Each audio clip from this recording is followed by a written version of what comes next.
Hello friends, welcome back to current IQ classes. तो आज के क्वेश्चन है साइंस से रिलेटेड, जो कि साइंस के टॉप 25 क्वेश्चन लिए गए हैं तो इसमें पिछले वर्ष के जो एग्जामों में बार बार रिपीट क्वेश्चन हो रहे थे, उन क्वेश्चनों को लिया गया है। तो आज की क्लास काफ़ी इंपॉर्टेंट होने वाली है, तो क्लास को पूरा देखना और क्लास अच्छी लगे तो लाइक ज़रूर करना। चलिए स्टार्ट करते हैं आज का क्वेश्चन। आज की क्लास में टोटल 25 क्वेश्चन रहने वाले हैं, जो कि काफ़ी इंपॉर्टेंट रहेंगे। चलिए स्टार्ट करते हैं आज की क्लास। आज का पहला क्वेश्चन है, भोजन का पाचन मनुष्य के किस अंग से प्रारंभ होता है? तो भोजन का पाचन जो है मनुष्य के मुंह से ही स्टार्ट हो जाता है, यानी कि खाते समय ही जो है हमारा पाचन प्रारंभ हो जाता है। तो ऑप्शन ए इसका राइट हो जाएगा, मुंह से। अगला देखते हैं, कोशिका का रसोई घर किसे कहा जाता है? तो कोशिका का रसोई घर कहा जाता है आपके क्लोरोप्लास्ट को, यानी कि ऑप्शन ए इसका राइट हो जाएगा। अगला क्वेश्चन देखते हैं, नाभिक के बाहर डीएनए कहाँ मिलता है? तो नाभिक के बाहर डीएनए मिलता है आपका माइटोकॉन्ड्रिया, यानी कि ऑप्शन बी इसका राइट हो जाएगा, माइटोकॉन्ड्रिया पर। अगला देखते हैं क्वेश्चन नंबर चौथा, न्यूटन के किस नियम को गैलीलियो का नियम भी कहते हैं? तो न्यूटन के गति के प्रथम नियम को जो है गैलीलियो का नियम भी कहते हैं, यानी कि ऑप्शन ए इसका राइट हो जाएगा, न्यूटन की गति का प्रथम नियम। क्वेश्चन नंबर 5 देखते हैं, हीमोग्लोबिन किसका मुख्य घटक है?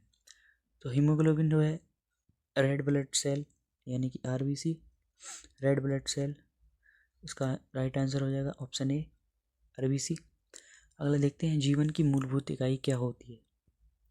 तो जीवन की मूलभूत इकाई होती है वो आपकी कोशिका, यानी कि ऑप्शन ए इसका राइट हो जाएगा, कोशिका ही जीवन की मूलभूत इकाई होती है। अगला देखते हैं क्वेश्चन नंबर 7, मानव शरीर का रक्त बैंक किसे कहा जाता है? तो मानव शरीर का ब्लड बैंक वो कहा जाता है आपके प्लीहा को, यानी कि ऑप्शन ए इसका राइट हो जाएगा, प्लीहा। इसको मानव शरीर का ब्लड बैंक कहा जाता है। अगला देखते हैं, रक्त का पीएच मान कितना होता है? तो ब्लड का पीएच मान होता है 7.4, यानी कि ऑप्शन बी इसका राइट हो जाएगा, 7.4। अगला देखते हैं, रॉकेट किस सिद्धांत पर कार्य करता है?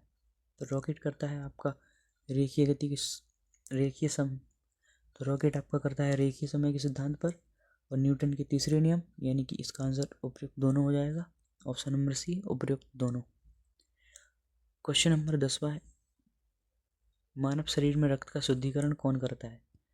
तो रक्त का शुद्धिकरण जो है करता है आपका किडनी या वृक्क, ऑप्शन ए इसका राइट हो जाएगा, किडनी के द्वारा ही रक्त का शुद्धिकरण किया जाता है। अगला देखते हैं, पानी के अंदर ध्वनि सुनने के यंत्र को क्या क्या कहते हैं? तो पानी के अंदर जिससे ध्वनि सुनी जाती है वो है हाइड्रोफोन, इसके द्वारा पानी के अंदर आवाज़ को सुना जा सकता है। अगला देखते हैं, पौधे का कौन सा हिस्सा पानी और खनिज का परिवहन करता है? तो पौधे का जाइलम जो है इसका राइट आंसर हो जाएगा, जाइलम पानी और खनिज का परिवहन करता है, यानी कि ऑप्शन ए इसका राइट हो जाएगा, जाइलम। अगला देखते हैं, एक विशेष कार्य करने वाले समान कोशिकाओं के समूह को क्या कहते हैं? तो एक विशेष कार्य करने वाले समान कोशिकाओं के समूह को ऊतक कहा जाता है, यानी कि ऑप्शन डी इसका राइट हो जाएगा, ऊतक। अगला देखते हैं, किस वैज्ञानिक ने क्रम विकास का सिद्धांत दिया था? तो क्रम विकास का सिद्धांत देने वाले वो थे आपके चार्ल्स डार्विन, यानी कि ऑप्शन बी इसका राइट हो जाएगा, चार्ल्स डार्विन। क्वेश्चन नंबर 15 देखते हैं, मनुष्य के शरीर में प्रचुर मात्रा में पाया जाने वाला तत्व कौन सा है? तो मनुष्य के शरीर में प्रचुर मात्रा में जो पाया जाता है वो है आपका ऑक्सीजन। ऑक्सीजन मनुष्य के शरीर में 65 अप्रोक्स, यानी कि सिर्फ 65% के अप्रोक्स पाया जाता है, जो कि काफ़ी प्रचुर मात्रा में। अगला देखते हैं, मानव शरीर की सबसे बड़ी कोशिका का नाम क्या है? तो मानव शरीर की सबसे बड़ी कोशिका आपकी हो जाएगी तंत्रिका कोशिका, यानी कि ऑप्शन बी इसका राइट हो जाएगा, ये मानव शरीर की सबसे बड़ी कोशिका है। अगला देखते हैं, पादपों की कोशिका भित्ति किसकी बनी होती है? तो पादपों की कोशिका भित्ति आपकी बनी होती है सेल्यूलोज की, यानी कि ऑप्शन ए इसका राइट हो जाएगा, सेल्यूलोज। अगला देखते हैं क्वेश्चन नंबर 18, कोशिका में प्रोटीन का निर्माण कौन करता है?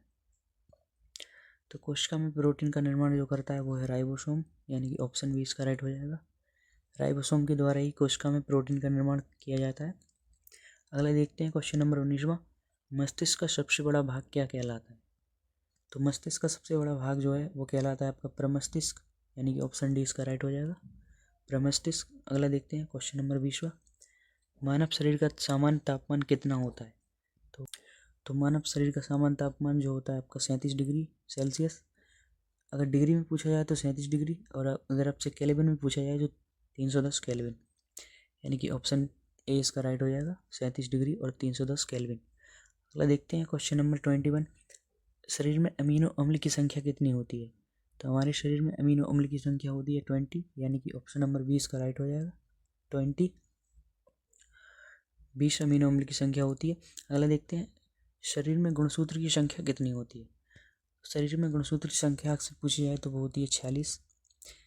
अगर आपसे इसका पेयर पूछा जाए या जोड़ों में पूछी जाए तो वो होती है 23। अगला देखते हैं लाल रक्त कण का जीवन काल कितने दिन का होता है? तो इसका जीवन काल होता है 20 से 120 दिन, यानी कि ऑप्शन 20 का राइट हो जाएगा। रेड ब्लड सेल का जीवन काल 20 से 120 दिन होता है। अगला देखते हैं स्वस्थ मनुष्य की श्वसन दर लगभग कितनी होती है? तो स्वस्थ मनुष्य की श्वसन दर होती है लगभग 16 से 18 बार, यानी कि ऑप्शन सी इसका राइट हो जाएगा। अगला देखते हैं क्वेश्चन नंबर 25। यह मस्तिष्क का वजन कितना होता है? तो इसका आंसर आपको कमेंट बॉक्स में देना है। ये आपके लिए होमवर्क में छोड़ दिया है क्वेश्चन, तो ये आपके लिए होमवर्क में छोड़ दिया है। इसका आंसर आप कमेंट बॉक्स में ज़रूर बताएं। तो चलिए आज की क्लास क्वेश्चन ख़त्म हुए। यदि आपको क्लास अच्छी लगी हो तो लाइक ज़रूर करें और चैनल को सब्सक्राइब ज़रूर कर लें, क्योंकि आपके लिए ऐसे वीडियो आते रहते हैं। तो मिलते हैं कल किसी अन्य टॉपिक के साथ। तो आपको क्लास कैसी लगी आप कमेंट में बताएं, और ये 25 नंबर क्वेश्चन का आंसर जो है आप कमेंट में बताएं। Thank you. चलिए मिलते हैं अगली क्लास में।